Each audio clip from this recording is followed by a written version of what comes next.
Hey Jixateers, thanks for stopping by to part 5 in this series of videos which goes into detail about how I woke up from my indoctrination and realized that Jehovah's Witnesses are a false religion.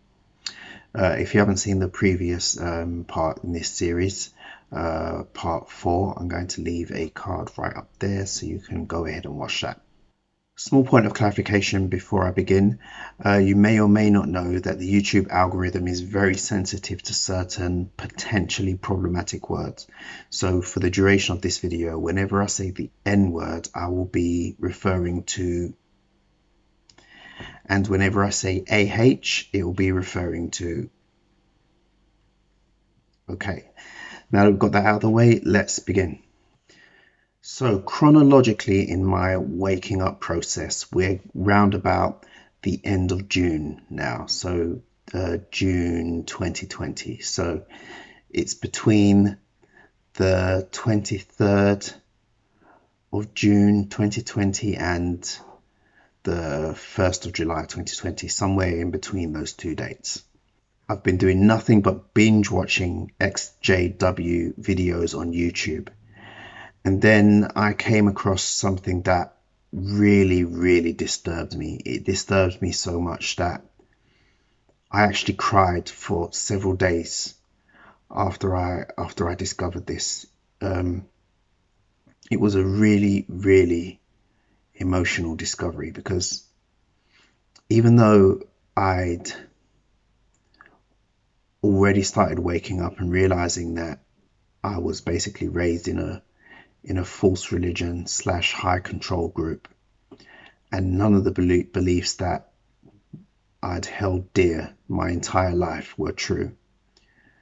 Not necessarily none of them, but a vast majority of them were false. A vast majority. At first I felt a huge sense of relief, because it meant that I was now mentally free from that indoctrination, whereas prior to that, all I had to look forward to was a few more years and then dying at Armageddon, because as we all know, Armageddon's just around the corner, right? So that's what I had to look forward to. But waking up and realizing that wasn't true, immediately I felt a sense of relief. But then after that, I kind of went through like a grieving process, Although I was happy that I wasn't going to die at Armageddon, I was grieving for all the years that I'd lost in this organization, all the time that I'd lost when I could have been, doing other things and pursuing other things, and really prioritizing my happiness as an individual rather than serving this organization. I grieved for all of that loss. And not just that, I even grieved over my beliefs, because even though the beliefs were false, it's still a loss. That was my entire worldview. Being a Jehovah's Witness, especially being born into the organization, it's a huge part of your identity that many people in other more mainstream religions just wouldn't understand. Because, okay, so for most Christians, church is something that you do on a Sunday, and that's about it. When you have a baby, you get them christened, and then you probably go to church. If you're a good Christian, you go to church every Sunday. If not, then a couple of times a year, and that's about it. It doesn't really make up the majority of your life. But as a Jehovah's Witness, it's completely different. You're a Jehovah's Witness. That is your main identity.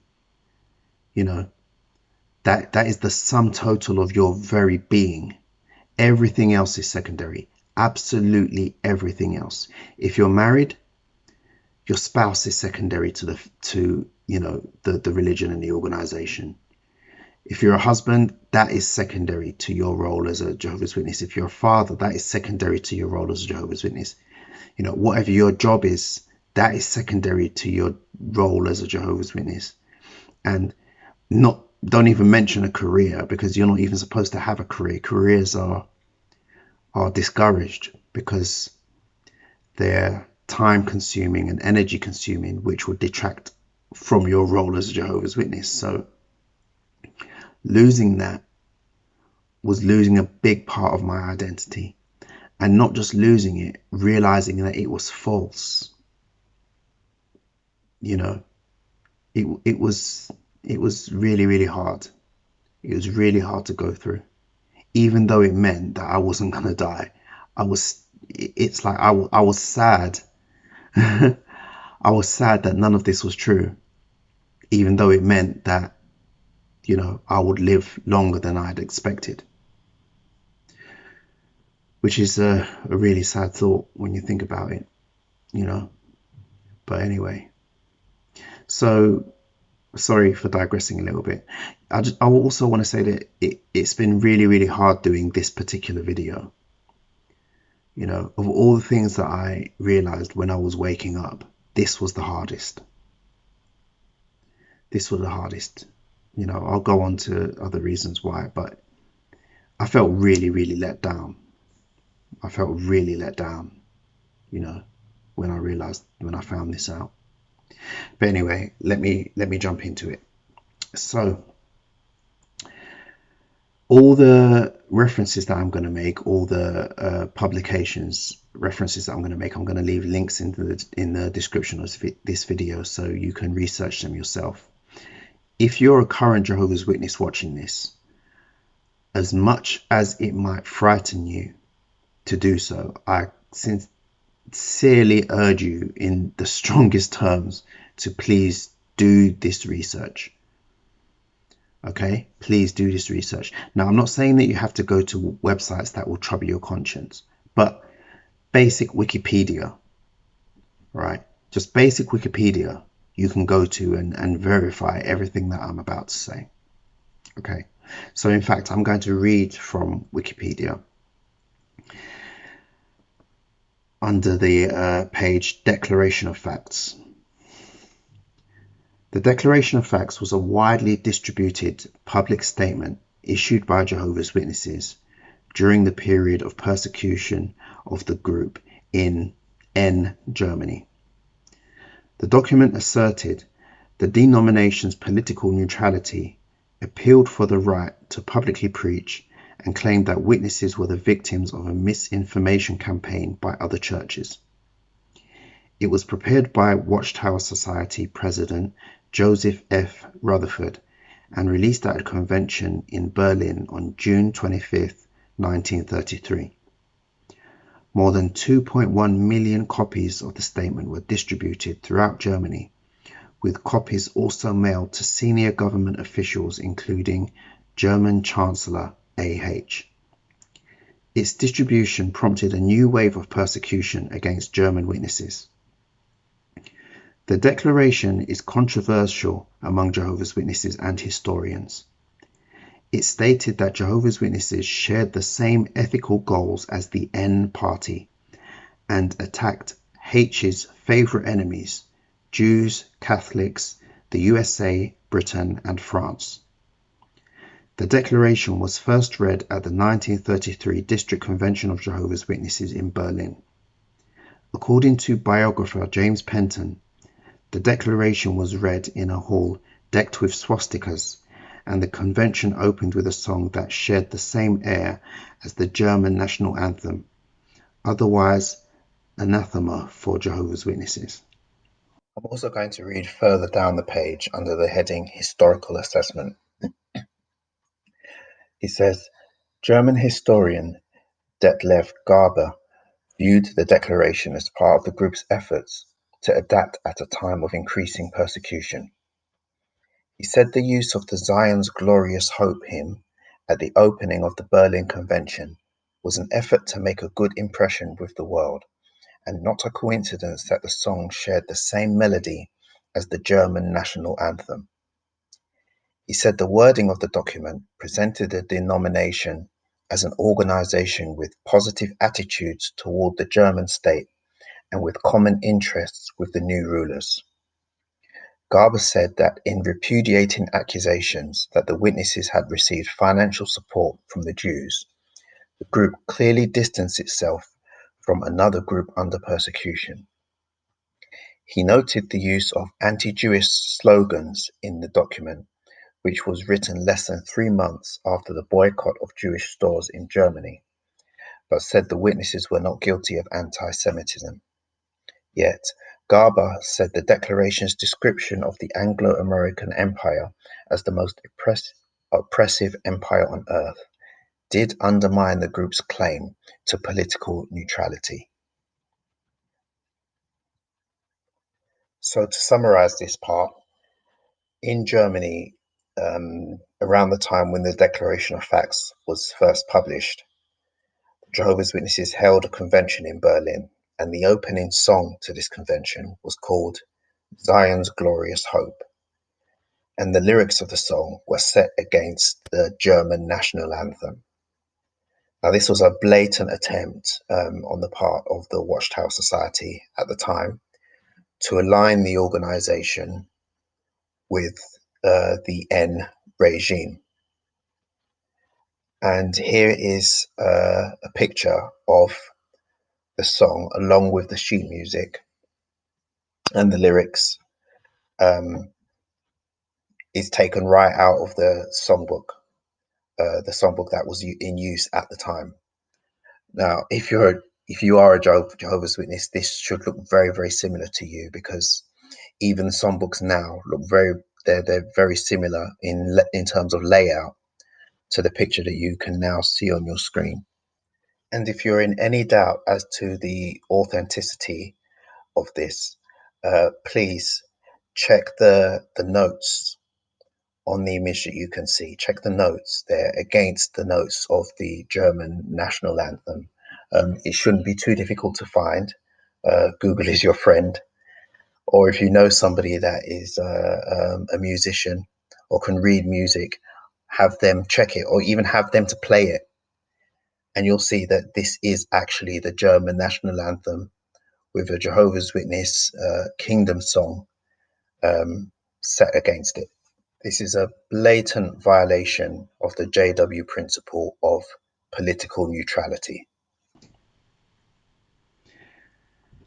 Okay, so this Declaration of Facts that was published by the Watchtower Society back in the 1930s included a personal letter that was sent to AH. I'm not going to read the letter simply because it's just, nobody wants to see me get all emotional on camera. That's why I'm not going to read it, but I'm going to leave a link in the description below so that you can go and read it for yourself. Now, the link will probably take you to a copy of it in its original German, but feel free to have it translated yourself. There are translations available online. A simple Google search will yield many, many results for the English translation. You can even download a copy of it. But just in case you don't trust the source of the translation, please feel free to grab a copy of the original German one, run it through some translation software. You can get a translation app on your phone that uses your phone's camera and translates words that it can see. You can use one of those to translate it into English if you want to. Okay. But I will just briefly summarize it. It's basically Joseph F. Rutherford trying to curry favor with AH. Basically saying that, they share the same goals. They dislike the same groups of people for the same reasons. It's like he was trying to get on his good side and show that he wasn't a threat, or that the witnesses in Germany were not a threat to him and his regime. The reason why I found this so disappointing and so hurtful is because for as long as I can remember growing up as a witness and being raised as a witness, witnesses have always made a point of saying how much better they are than other religions, particularly the Catholic Church. And one of the biggest reasons for witnesses to feel this way is the fact that the Catholics, that an argument, I have to be diplomatic here, but an argument can reasonably be made,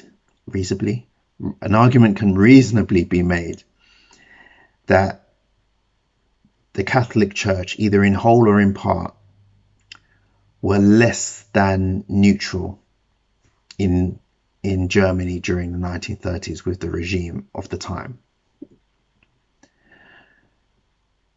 The witnesses have always made a point of this. Always. The witnesses don't see themselves as just another religion. They are the only true religion. All other religions are false. And one of the biggest things they say to back this claim is political neutrality. They'll say, we're not like other religions because we don't get in bed with politicians. We're not like the Catholics because they got in bed with the N regime during the 1930s. So that proves that we are the true religion because Jesus said that his followers will be no part of the world. And that is something that I believed. I wholeheartedly believed that my whole life. I wholeheartedly believed that. I was proud of that. But then when I discovered this and I read the letter for myself in its English translation, I was heartbroken. I was literally heartbroken.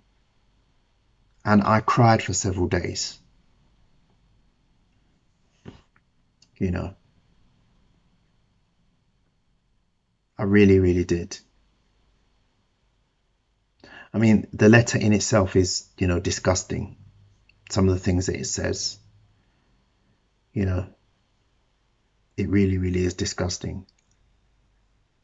And even if witnesses had never made such a big deal about being better than other religions, being the only true religion, being better than the Catholics, it would still be disgusting in and of itself. But the two things combined, it was just devastating to me. It really, really was.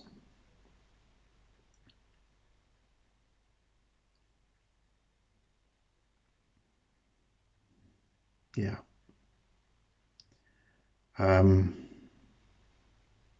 But it helped me to wake up. It helped me to realize that the religion I was in was not what I thought it was. By the time I saw this, I realized that it was a false religion. But there's a difference between finding out that your faith isn't true and finding out that your faith is hypocritical.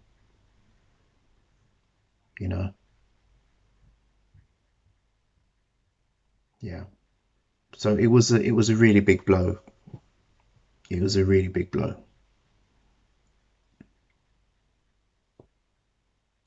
But I'd rather know than not know. And you may be in the same situation yourself.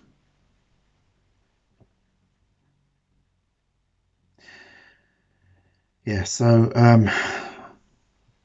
I haven't really got anything more to say about it than that. Sorry, this video might not seem very interesting, but this is more of an emotional video than an informational one. Yeah. But like I said, all the documents that I've referenced, I'm going to leave links in the description below, and also I'm going to leave a link to a page on jwfacts.com which really breaks down this whole thing in a lot of detail. It's a really good resource. The whole website is a good resource in general anyway. Oh, one other thing I forgot to mention. The letter, the Declaration of Facts, along with the letter, were reprinted and included in the 1934 Yearbook of Jehovah's Witnesses. Now, obviously that book is no longer in print. It's not on the jw.org website. But if you really want to verify this for yourself, if you think that this is just an apostate lie and half-truth that's just been propagated on the internet to deceive you, if you're a current witness, research it yourself. Find the 1934 yearbook. There are copies of it online. You may even be able to buy copies of it on eBay and Amazon. I know some older JW publications are, you can buy them from there, the hard copies. Yeah, it will not take a lot of detective work to find a copy of the 1934 yearbook and see this letter inside it for yourself.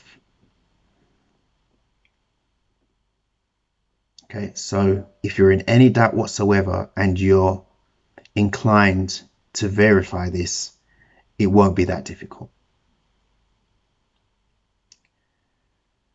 So I'll leave it at that. The next part in this series will be the final part, and it will be all about the Australian Royal Commission. The Australian Royal Commission really just sealed the deal for me. I mean, before I'd even heard of the Australian Royal Commission or even seen it, I already knew by now, that the JWs was a false religion. But the ARC just put it beyond any doubt whatsoever. It was a bit like when Germany beat Brazil 7-1 in the 2014 World Cup. It was a done deal like after the third goal. But then the fourth, fifth, sixth, seventh, that just put it way beyond. It was just like, stop, they're already dead. That's what the ARC was like for me. It was like, okay, you're flogging a dead horse now. I know, but yeah. But yeah, that's what the next video is going to be about. So stay tuned for that one. It will be out next week. Please like, share and subscribe. And also leave a comment below. I'd love to know what you thought about this whole issue. Thanks again for watching. Thanks for bearing with me through this series. And I'll see you in the next one.